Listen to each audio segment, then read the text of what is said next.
Не знаете да работите, излегувате на говорница и вреѓате опозиција. Таа народно како се вика знаете.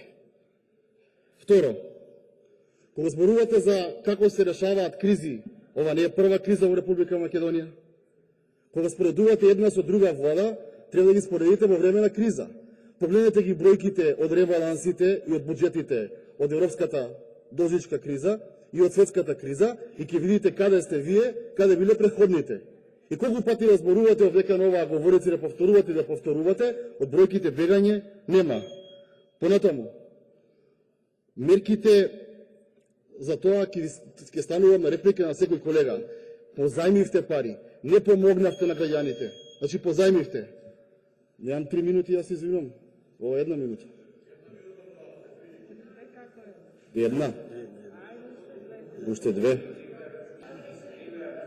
Значи, почитувана колешке, ако имате фирма во семејството или имате некој близок, треба да знаете дека ако е позитивен во февруар на завашта сметка, парите од владата треба да ги врати.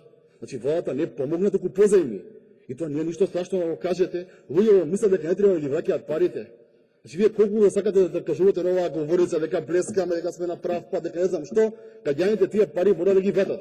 И со дека вие кажувате дека помагате, а не позајмувате, јас ќе излегувам на реплики. Бидејќи народот мора да престане да се манипулира и да се лаже во оваа држава. И на крај, треба сваќате на работа. Власта и опозицијата имаат два концепти на водење држава. Вашиот концепт на водење на држава е купи глас до утре, купи ден до утре. Дај картичка, дај ваучер. Луѓето да седат дома и да имат определени бенефити.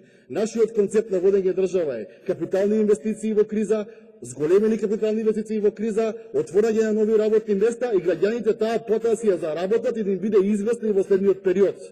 Тука ние се разликуваме и престанете да манипулирате од оваа говорница, дека помагате, дека тие се неповратни пари, грантови. Не.